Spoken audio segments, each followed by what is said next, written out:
الحمد لله نحمده ونستعينه ونستغفره ونعوذ بالله من شرور أنفسنا ومن سيئات أعمالنا من يهده الله فلا مضل له ومن يضلل فلا هادي له وأشهد أن لا إله إلا الله وحده لا شريك له وأشهد أن محمدًا عبده ورسوله أرسله بالهدى ودين الحق ليظهره على الدين كله وكفى بالله شهيدا اللهم صل على محمد وعلى آل محمد كما صليت على إبراهيم وعلى آل إبراهيم إنك حميد مجيد اللهم بارك على محمد وعلى آل محمد كما باركت على إبراهيم وعلى آل إبراهيم إنك حميد مجيد أما بعد فإن خير الحديث كتاب الله وخير الهدي هدي محمد صلى الله عليه وسلم وشر الأمور محدثاتها وكل محدثة بدعة وكل بدعة ضلالة وكل ضلالة في النار أعوذ بالله من الشيطان الرجيم بسم الله الرحمن الرحيم واعبدوا الله ولا تشركوا به شيئا رب اشرح لي صدري ويسر لي أمري واحلل عقدة من لساني يفقهوا قولي رب زدني علما۔ حاضرین جمعہ، تمام قسم کی تعریف اس وحدہ لا شریک کے لیے جس نے ہم بنین و انسان کو پیدا کیا، اشرف المخلوقات بنایا، جناب محمد رسول اللہ صلی اللہ علیہ وسلم کا امتی ہونے کا شرف بخش۔ درود و سلام ہو جناب محمد رسول اللہ صلی اللہ علیہ وسلم پر، آپ کے اعلیٰ صاحب پر۔ حاضرین، میں آج خطبہ جمعہ میں عقیدہ توحید کی سیکنڈ پارٹ یعنی کلمہ لا الہ الا اللہ کے تعلق سے چند باتیں عرض کروں گا۔ سب سے پہلے ہم یہ جان لیتے ہیں کہ اس کلمے کا معنی اور مفہوم کیا ہے۔ کلمہ لا الہ الا اللہ کا معنی اور مفہوم کیا ہے؟ لا الہ الا اللہ بمعنی لا معبود بحق الا اللہ، اللہ کے علاوہ کوئی معبود حقیقی نہیں ہے، اللہ ہی معبود برحق ہے۔ اس کی دلیل کیا ہے؟ دلیل یہ ہے، اللہ تعالیٰ نے سورۃ الہود کی آیت نمبر 26 میں ارشاد فرماتے ہوئے کہا کہ تم ایک اللہ کی عبادت کرو، اور اللہ کے نبی صلی اللہ علیہ وسلم کہتے انی اخاف علیکم عذاب یوم عظیم، میں تمہارے معاملے میں اللہ تعالیٰ سے ایک بڑے عذاب سے ڈرتا ہوں۔ ایک اللہ کی عبادت کرو یعنی معبود اللہ ہی ہے، اور اگر ہم ایک اللہ کی عبادت نہیں کریں گے ہمارے لیے ایک بڑی عذاب ہے۔ سورہ ہود کی آیت نمبر 26 میں اللہ تعالیٰ نے فرمایا۔ اور برحق کی دلیل سورۃ الحج کی آیت نمبر 62 ہے، اللہ تعالیٰ نے فرمایا ذَلِكَ بِأَنَّ اللَّهَ هُوَ الْحَقُّ، اللہ تعالیٰ ہی معبود برحق ہے، اور وَأَنَّ مَا يَدْعُونَ مِن دُونِ اللَّهِ هُوَ الْبَاطِلُ، اللہ تعالیٰ کے علاوہ جتنے معبود بنا لیے ہیں وہ سب کے سب باطل ہے۔ تو برحق اللہ تعالیٰ ہی کی ذات ہے۔ کلمہ لا الہ الا اللہ کا ارکان کیا ہے؟ تو کلمہ لا الہ الا اللہ کا 2 ارکان ہیں، اور یہ ایک واحد کلمہ ہے، جس کی شروعات نفی سے ہو کر اس بات پر ختم ہوتی ہے۔ دنیا کے اندر لغت کا جو اصول ہے، لغت کے اصول میں اس بات پہلے آتا ہے اور نفی بعد میں، لیکن اس کلمے کے اندر ایک واحد صفت ایسی ہے جو دنیا کی کسی لغت کے اندر نہیں ہے۔ اس کا اسٹارٹ ہی ہو رہا ہے، نہیں ہے کوئی معبود الا اللہ، سوائے اللہ کے۔ تو اس کلمے کا دو ارکان ہیں۔ پہلا یہ کہ اللہ تعالیٰ کے علاوہ تمام معبودان باطل کا انکار کرنا۔ اللہ تعالیٰ نے سورۃ البقرہ کی آیت نمبر 256 میں ارشاد فرماتے ہوئے کہا فَمَن يَكْفُرْ بِالطَّاغُوتِ وَيُؤْمِن بِاللَّهِ، جس نے طاغوت کا انکار کیا اور اللہ تعالیٰ پر ایمان لایا، فَقَدْ اسْتَمْسَكَ بِالْعُرْوَةِ الْوُثْقَىٰ، تو اس نے ایک مضبوط کڑے کو پکڑ لیا ہے، ایک مضبوط راستے کو پکڑ لیا ہے۔ اور دوسری چیز کیا ہے؟ صرف ایک اللہ تعالیٰ ہی کو معبود حقیقی جاننا، اس کی عبادت کرنا۔ اللہ تعالیٰ نے فرمایا وَاعْبُدُوا اللَّهَ وَلَا تُشْرِكُوا بِهِ شَيْئًا، سورہ نساء آیت نمبر 36، کہ ایک اللہ تعالیٰ کی عبادت کرو، اس کے ساتھ کسی کو شریک نہ ٹھہراؤ۔ تو اللہ کی عبادت میں اللہ کے ساتھ کسی کو شریک نہیں کیا جا سکتا۔ یہ تو کلمہ لا الہ الا اللہ کا معنی و مفہوم ہے۔ لیکن جب ہم وَأَنَّ مُحَمَّدٌ رَسُولُ اللَّهِ صلی اللہ علیہ وسلم کہیں گے تو رسول اللہ صلی اللہ علیہ وسلم کے بھی کچھ حقوق ہمارے اوپر بنتے ہیں۔ پہلا حق کیا ہے؟ یا ایھا الذین آمنوا آمنوا باللہ ورسولہ، یہ سورہ نساء کی آیت نمبر 136 ہے، وہ میں نے 36 بتایا، 36 اور یہ 136۔ کہا کہ اے ایمان والو، اللہ پر ایمان لے آؤ اور اس کے رسول محمد رسول اللہ صلی اللہ علیہ وسلم پر بھی ایمان لاؤ۔ یا ایھا الذین آمنوا آمنوا باللہ ورسولہ، یعنی اللہ پر بھی ایمان لانا ہے اور اس کے نبی محمد رسول اللہ صلی اللہ علیہ وسلم پر بھی ایمان لانا ہے۔ معلوم یہ ہوا کہ جب ہم محمد رسول اللہ کہہ لیا تو نبی کا پہلا حق یہ بنتا ہے کہ اس کی رسالت پر ایمان لائے۔ دوسرا حق، اللہ تعالیٰ نے سورۃ الحشر کی آیت نمبر 7 میں ارشاد فرماتے ہوئے کہا مَا آتَاكُمُ الرَّسُولُ فَخُذُوهُ وَمَا نَهَاكُمْ عَنْهُ فَانْتَهُوا، کہا کہ رسول جو دے دے لے لو اور جس سے بھی منع کرے رک جاؤ۔ اسی میں تمام چیزیں آ گئی، وَأَطِیعُوا اللَّهَ وَأَطِیعُوا الرَّسُولَ بھی آ گیا، تمام کے تمام چیزیں آ گئی کہ رسول کا حکم کردہ چیزوں کی تعمیل کرو، رسول کے حکم کی تعمیل کرو، اور رسول جس چیز سے بھی منع کرے اس سے رک جاؤ۔ یہ مکمل مفہوم اب ہوتا ہے کلمہ لا الہ الا اللہ کا، کہ اللہ تعالیٰ کے علاوہ تمام معبودان باطل کا انکار کرنا، ایک اللہ کو معبود حقیقی جاننا، اور محمد رسول اللہ صلی اللہ علیہ وسلم کی رسالت پر ایمان لانے کے بعد آپ کی حکم کی تعمیل کرنا اور منع کردہ چیزوں سے رک جانا۔ کیا کلمہ لا الہ الا اللہ کو صرف انسان زبان سے کہہ لیا کافی ہے؟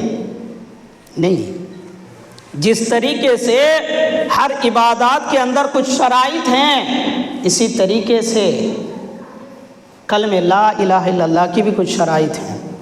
جیسے ہم مسجد کے اندر نماز جمعہ کے لیے آئے، اس کی بھی کچھ شرائط ہے۔ پہلی شرط تو یہ ہے کہ آدمی مسجد میں داخل ہو تو پاک صاف ہو کے داخل ہو، جمعہ کے دن آ رہا ہو تو 2 رکعت پڑھ کے بیٹھے، یہ مسجد کے آداب اور شرط ہے۔ اسی طریقے سے نماز ایک عبادت ہے، اس کی بھی شرط ہے۔ شرط کیا ہے؟ انسان اگر وضو کر کے ہی نہ آئے اس کی نماز ہی نہیں ہوگی، تو نماز کے لیے وضو شرط ہے۔ اسی طریقے سے کلمہ لا الہ الا اللہ کے اندر بھی کچھ شرائط ہیں، ٹوٹل شرائط 8 ہیں، 7 زیادہ مشہور ہیں۔ پہلی شرط یہ ہے، اللہ تعالیٰ نے سورہ محمد کی آیت نمبر 19 میں فرمایا فَاعْلَمْ أَنَّهُ لَا إِلَهَ إِلَّا اللَّهُ، یہ نبی صلی اللہ علیہ وسلم آپ لا الہ الا اللہ کے بارے میں علم حاصل کر لیں، آپ جان لیں لا الہ الا اللہ کو۔ جب لا الہ الا اللہ کو جان لیں گے فائدہ کیا ہوگا؟ ان عثمان رضی اللہ عنہ قال قال رسول اللہ صلی اللہ علیہ وسلم من مات وهو يعلم انه لا الہ الا اللہ دخل الجنہ، رواہ مسلم، حدیث نمبر 136۔ حضرت عثمان رضی اللہ عنہ کہتے ہیں کہ اللہ کے رسول صلی اللہ علیہ وسلم نے ارشاد فرمایا، جس شخص کی موت اس حال میں آئی وہ جانتا تھا لا الہ الا اللہ کو، جانتا تھا کہ اللہ کے علاوہ کوئی معبود نہیں، وہ شخص جنت میں داخل ہوگا۔ تو پہلی چیز کلمہ لا الہ الا اللہ کی پہلی شرط ہے العلم منافع للجہل، جس کی ضد جہالت آتی ہے۔ یعنی اگر انسان کلمہ لا الہ الا اللہ کے بارے میں علم نہیں رکھتا تو جاہل ہے۔ کلمہ لا الہ الا اللہ کا علم کا ہونا ضروری ہے، اور جس نے کلمہ لا الہ الا اللہ کا علم حاصل کر لیا وہ مستحق جنت ہو جاتا ہے۔ دوسری شرط الیقین منافع للشک، کلمے کے اوپر یقین ہو اور اس طرح یقین ہو کہ شک کے لیے کوئی جگہ ہی باقی نہ رہے۔ اللہ تعالیٰ نے فرمایا انما المؤمنون الذين آمنوا بالله ورسوله ثم لم يرتابوا وجاهدوا باموالهم وانفسهم في سبيل الله، کہا کہ ایمان والوں کی پہچان یہ ہے، ایمان والوں کی صفت یہ ہے کہ وہ اللہ اور اس کے رسول پر ایمان لانے کے بعد شک نہیں کیا، دل سے یقین کیا، اس پر شک نہیں کیا، اور وجاہدوا باموالہم وانفسہم فی سبیل اللہ، اور اللہ کے راستے میں اپنی مال اور اپنی جان سے جہاد بھی کرتے ہیں۔ فی الوقت ہمارے پاس اسباب مہیا نہیں ہے کہ ہم اپنی جان سے جہاد کریں، اس کے لیے اسباب کی ضرورت پڑتی ہے، لیکن مال کی جہاد تو اب بھی باقی ہے، ہم کو ہمیشہ کرنی چاہیے، اور ہم لوگوں نے مال کی جہاد کو چھوڑ دیا ہے، اللہ کے راہ میں مال کو خرچ کرنا چھوڑ دیا ہے۔ ہم سب کو چاہیے کہ انفاق فی سبیل اللہ پر توجہ دیں، اس لیے کہ اللہ تعالیٰ نے سورہ بقرہ کی سٹارٹنگ ہی کے اندر جہاں ایمان والوں کا ذکر کیا ہے وہاں پہ ایک صفت مومنوں کی یہ بتائی ہے کہ وَمِمَّا رَزَقْنَاهُمْ يُنْفِقُونَ، ان کو ہم نے جو مال دیا ہے ان میں سے خرچ کرتے ہیں۔ لہٰذا ایمان والوں کی پہچان یہ ہے کہ وہ اللہ اور اس کے رسول پر ایمان لانے کے بعد شک نہیں کیا۔ اسی بات کو اللہ کے رسول صلی اللہ علیہ وسلم نے بھی فرمائی ہے۔ عن ابی ہریرہ رضی اللہ تعالی عنہ قال قال رسول اللہ صلی اللہ علیہ وسلم اشہد ان لا الہ الا اللہ وانی رسول اللہ لا یلقى اللہ بہما عبد غیر شک فیہما الا دخل الجنہ، رواہ مسلم، حدیث نمبر 137۔ حضرت ابو ہریرہ رضی اللہ عنہ کہتے ہیں کہ اللہ کے رسول صلی اللہ علیہ وسلم نے ارشاد فرمایا، آپ صلی اللہ علیہ وسلم کہہ رہے ہیں کہ میں گواہی دیتا ہوں کہ اللہ تعالیٰ ایک ہے اور محمد رسول اللہ صلی اللہ علیہ وسلم اس کے بندے اور رسول ہیں۔ اس کے بعد کہا کہ جو بندہ ان دو شہادتوں کے ساتھ اللہ تعالیٰ سے ملاقات کرے گا اس حال میں کہ اس کو ان دونوں چیز کے بارے میں شک نہیں ہوا، اللہ اور اس کے رسول کے بارے میں شک نہیں ہوا، کہا کہ الا دخل الجنہ، تو اللہ تعالیٰ اس کو جنت میں داخل کرے گا۔ نمبر 3 الاخلاص منافع للشرک، کلمہ لا الہ الا اللہ کی تیسری شرط اخلاص ہے، جس کی ضد شرک آتی ہے۔ یعنی اخلاص اس طرح ہو شرک کے لیے کوئی جگہ باقی نہ ہو۔ اللہ تعالیٰ نے فرمایا وَمَا أُمِرُوا إِلَّا لِيَعْبُدُوا اللَّهَ مُخْلِصِينَ، کہا کہ اللہ تعالیٰ حکم دیتا ہے کہ عبادات صرف اور صرف اللہ تعالیٰ ہی کے لیے کی جائے اور دین کو اسی اللہ کے لیے خالص کیا جائے، دین کو صرف اور صرف اللہ تعالیٰ کے لیے خالص کی جائے۔ اخلاص کی بھی بہت بڑی فضیلت ہے۔ حضرت ابو ہریرہ رضی اللہ عنہ کہتے ہیں قال رسول اللہ صلی اللہ علیہ وسلم من اسعد الناس بالشفاعة یوم القیامہ من قال لا الہ الا اللہ خالصا من قلبہ او نفسہ رواہ البخاری حدیث نمبر 99۔ حضرت ابو ہریرہ رضی اللہ عنہ کہتے ہیں کہ اللہ کے رسول صلی اللہ علیہ وسلم نے ارشاد فرمایا کہ قیامت کے دن وہ شخص نبی صلی اللہ علیہ وسلم کا شفاعت کا مستحق ہوگا جس نے دل کی اخلاص کے ساتھ لا الہ الا اللہ کی گواہی دیا ہوگا۔ لا الہ الا اللہ کو خالص دل کے ساتھ پڑھا ہوگا، اخلاص کے ساتھ کلمہ لا الہ الا اللہ کے اقرار کیا ہوگا، وہ شخص قیامت کے دن اللہ کے رسول صلی اللہ علیہ وسلم کی شفاعت کا مستحق ہوگا۔ تو اخلاص کی بھی بہت بڑی فضیلت ہے۔ چوتھی شرط ہے المحبہ منافی للبغض، یعنی کلمہ لا الہ الا اللہ کے معنی و مفہوم سے بھی محبت ہو اور کلمہ پڑھنے والوں سے بھی محبت ہو، جس کی ضد بغض آتی ہے، یعنی ایک مسلمان کو دوسرے مسلمان کے بارے میں بغض نہ ہو، کلمہ لا الہ الا اللہ کے بارے میں دل کے اندر بغض نہ ہو۔ اللہ تعالیٰ نے فرمایا وَمِنَ النَّاسِ مَن يَتَّخِذُ مِن دُونِ اللَّهِ أَندَادًا يُحِبُّونَهُمْ كَحُبِّ اللَّهِ، سورہ بقرہ آیت نمبر 165۔ اللہ تعالیٰ نے فرمایا کہ مومنوں کی پہچان یہ ہے کہ وہ اللہ تعالیٰ سے سب سے زیادہ محبت کرتے ہیں، لیکن اس کے برخلاف بعض لوگ ایسے بھی ہیں جنہوں نے اللہ کے علاوہ معبود بنا رکھے ہیں اور وہ ان سے اسی طرح محبت کرتے ہیں جس طرح محبت اللہ تعالیٰ سے ہونی چاہیے، یعنی جو حق اللہ تعالیٰ کا ہے انہوں نے اپنا معبود بنا لیا ہے اور ان کو وہ حق دے رہے ہیں جو اللہ تعالیٰ کو دینا چاہیے، یعنی اللہ تعالیٰ سے سب سے زیادہ محبت ہو اور غیر اللہ کی محبت اللہ تعالیٰ کے برابر بھی نہ ہو، اللہ تعالیٰ سے سب سے زیادہ محبت ہونی چاہیے۔ اور نبی صلی اللہ علیہ وسلم سے، نبی صلی اللہ علیہ وسلم سے بھی محبت ہو، کتنی ہو؟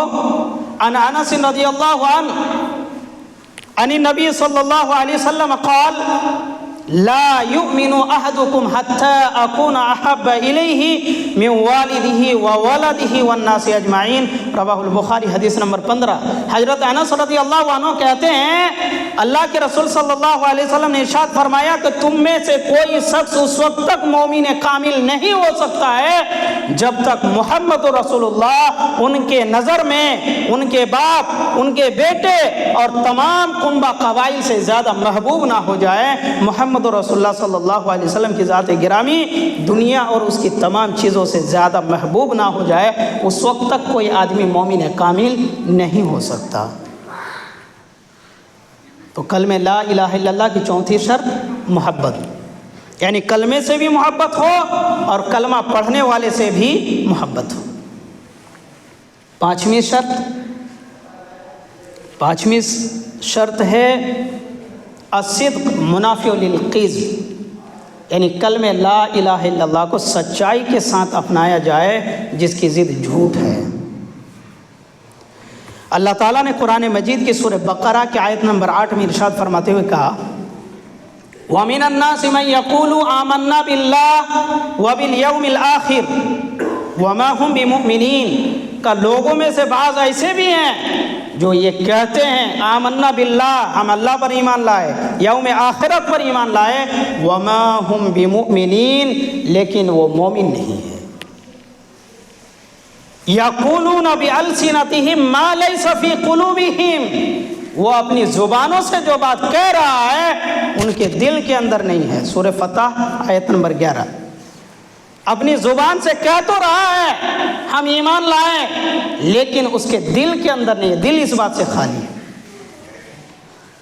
اور میں تو ایک آیت پڑھ کے دنگ رہ گیا، اگر انسان اس کی معنی اور مفہوم کو سمجھ جائے تو ہیبت طاری ہو جائے۔ سورہ عنکبوت کی آیت نمبر 1 سے 3 میں اللہ تعالیٰ نے فرمایا، پہلے ایک مثال دے دیتا ہوں، اگر ہم کسی دکان میں ایک صابن خریدنے کے لیے جائیں اور وہ صابن ہمارے استعمال میں لگاتار ہے، کوئی نئی دکان میں ہم چلے جائیں اور وہ دکان کا مالک ہم سے یہ کہے کہ اس کی قیمت 10 سے بڑھ کر 12 روپے ہو گئی ہے، ریزن وہ بتا رہا ہے کہ اس کی خوشبو اسمیل بہت بڑھیا ہو گیا پہلے سے اور اس کی کوالٹی بہت اچھی ہو گئی ہے، اب ہم کیا کریں گے؟ اس کو 12 روپیہ دے کے صابن لے آئیں گے؟ نہیں، پہلے اس صابن کو دیکھیں گے ہاتھ میں اٹھا کر، آگے پیچھے بیک فرنٹ سب دیکھیں گے، کبھی اسمیل سونگھ کے دیکھیں گے، سامنے والا یہ سوچنے پر مجبور ہو جائے گا کیوں ہم نے اس کو ٹھگنے کے لیے 12 روپے بولا، کاش کہ میں نے اس کو 10 روپے میں دے کے ہی ودا کر دیا ہوتا۔ تو ایک صابن جو ہم 10 روپے کا خریدنے سے پہلے اتنا چیک کرتے ہیں، تو کیا اللہ تعالیٰ کی جنت اتنی سستی چیز ہے؟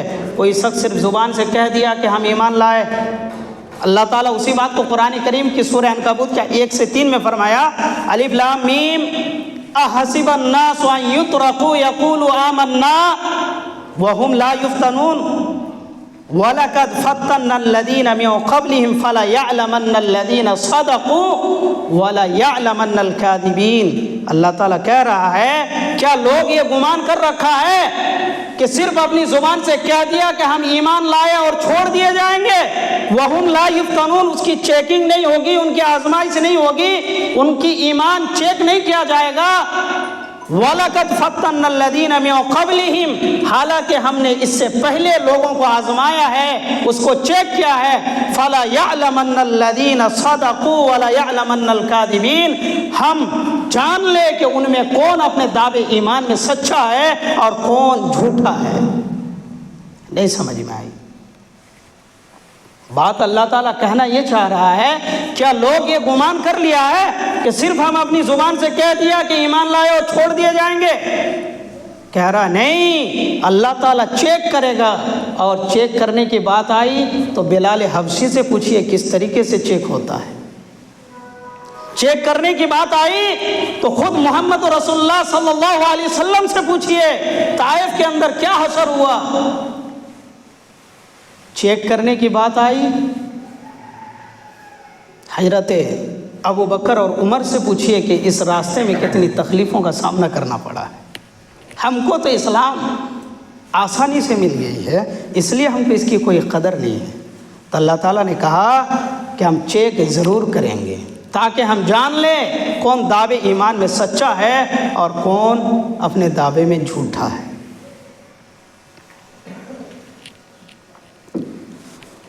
حضرت معاذ بن جبل رضی اللہ عنہ کہتے ہیں اللہ کے رسول صلی اللہ علیہ وسلم نے ارشاد فرمایا، ما من احد یشہد ان لا الہ الا اللہ صدقا وان محمد رسول اللہ صدقا من قلبہ الا حرم اللہ علی النار، رواہ البخاری، حدیث نمبر 128۔ حضرت معاذ بن جبل رضی اللہ عنہ کہتے ہیں اللہ کے رسول صلی اللہ علیہ وسلم نے فرمایا جس شخص نے یہ گواہی دی کہ اللہ تعالیٰ کے علاوہ کوئی معبود نہیں ہے، محمد رسول اللہ صلی اللہ علیہ وسلم اس کے بندے اور رسول ہیں، اور دل کی سچائی کے ساتھ صدقا من قلبہ الا حرم اللہ علی النار، تو اللہ تعالیٰ اس کے اوپر جہنم کی آگ کو حرام کر دیتا ہے۔ کلمہ لا الہ الا اللہ کی چھٹی شرط کیا ہے؟ چھٹی شرط ہے القبول، منافع للترک، یعنی کلمہ لا الہ الا اللہ کو دل سے قبول کیا جائے، جس کی ضد چھوڑنا آتا ہے، من کیا تو مان لیا، من کیا تو چھوڑ دیا، نہیں، کہا کہ کلمہ لا الہ الا اللہ کو دل سے قبول کیا جائے۔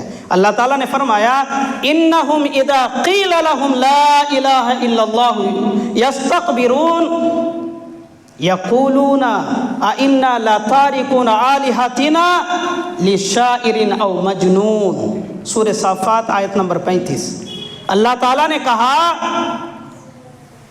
کہ جب ان سے کہا جاتا ہے کہ پڑھ لو، کہو لا الہ الا اللہ، اللہ کے علاوہ کوئی معبود نہیں، یستکبرون، تو انہوں نے تکبر کیا، چھوڑ دیا، اور کیا کہا یقولون اِنَّا لَتَارِكُونَ، کیا ہم ان شاعر اور مجنون کے بات پر اپنے معبودان باطلہ کو چھوڑ دیں، اپنے معبودوں کو چھوڑ دیں؟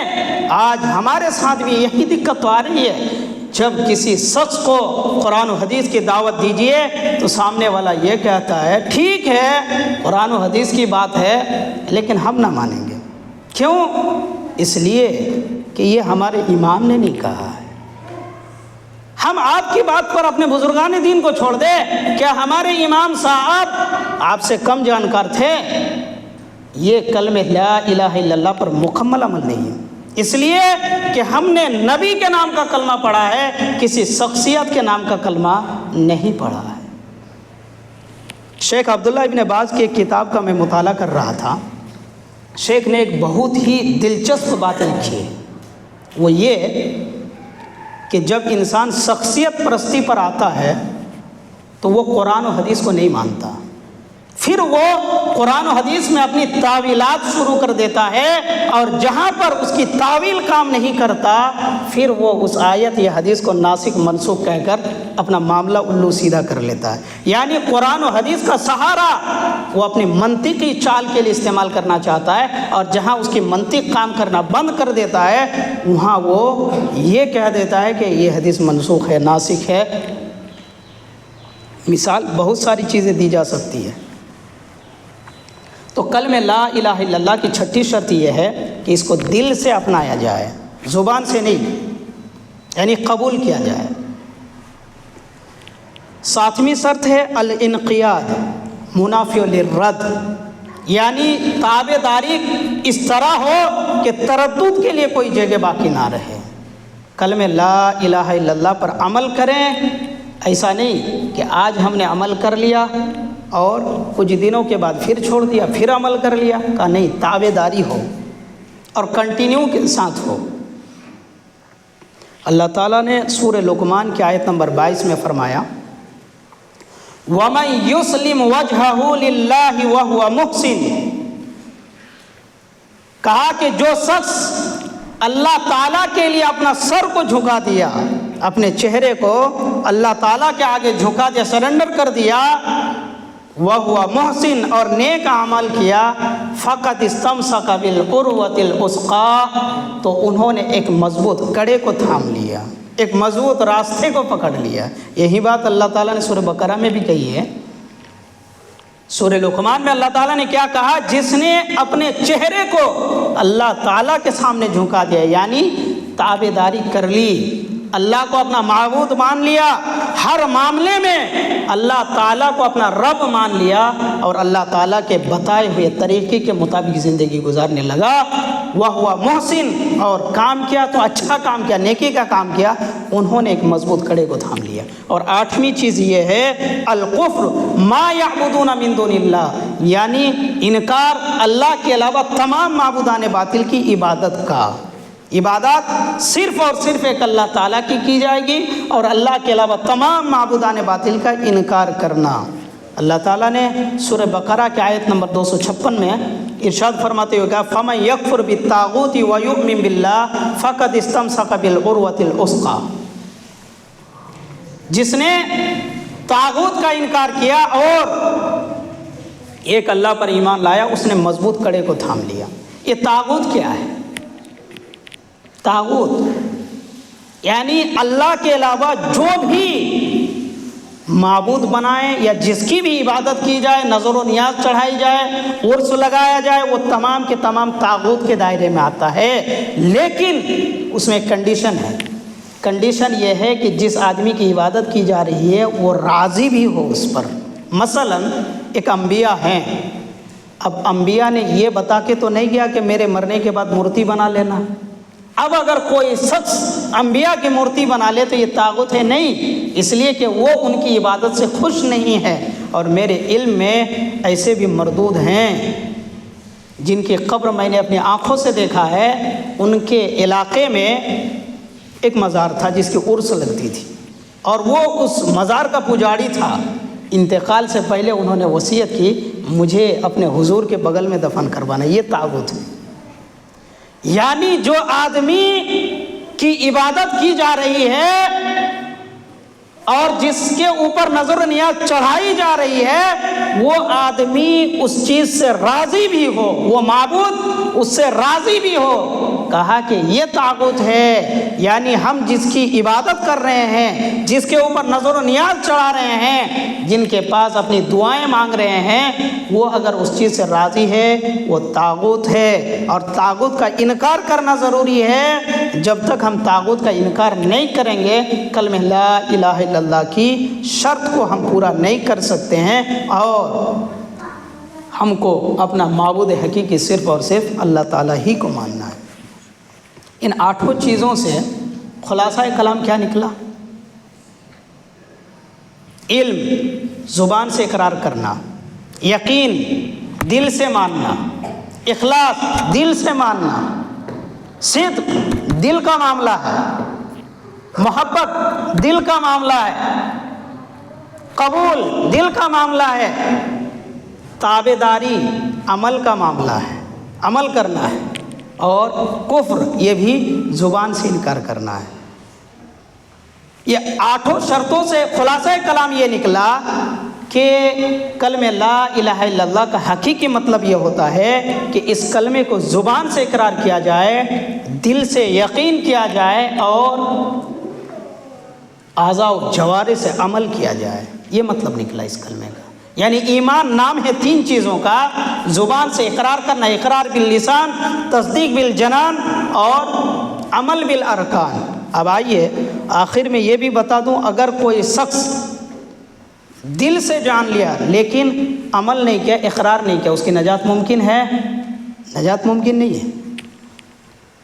اللہ کے رسول صلی اللہ علیہ وسلم نے فرمایا، عن نعمان ابن بشیر رضی اللہ عنہ یخطب وهو یقول سمعت رسول اللہ صلی اللہ علیہ وسلم یقول ان احوان اہل النار عذابا یوم القیامت لرجل توضع فی اخمص قدمیہ جمرتان یغلی منہما دماغہ، رواہ مسلم، حدیث نمبر 213۔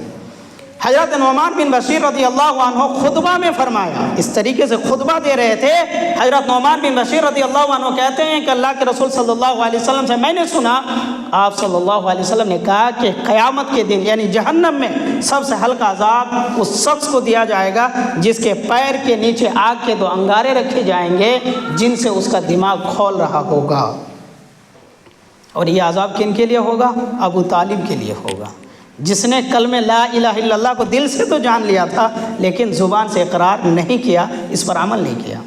اسی طرح اگر کوئی شخص کلمہ لا الہ الا اللہ پر عمل بھی کرتا ہے اور زبان سے اقرار بھی کرتا ہے لیکن دل سے یقین نہیں کرتا، دل میں شک ہے، تو کیا ایسے شخص کا نجات ممکن ہے؟ نہیں۔ اللہ تعالیٰ نے سورہ نساء کی آیت نمبر 145 میں ارشاد فرماتے ہوئے کہا، ان المنافقین فی الدرک الاسفل من النار، ایسے لوگ جنہوں نے کلمے کا اقرار زبان سے کر لیا، عمل بھی کرتا ہے، کہا کہ ایسے منافقین کے لیے، ایسے جھوٹے مومن کے لیے، ایسا جھوٹا ایمان کا دعویٰ کرنے والوں کے لیے جہنم کا سب سے نچلا گڑھا ٹھکانہ ہے۔ یعنی جہنم میں وہ سب سے نچلے طبقے میں جائیں گے، اسفل من النار، جہنم کے سب سے نچلے طبقے میں۔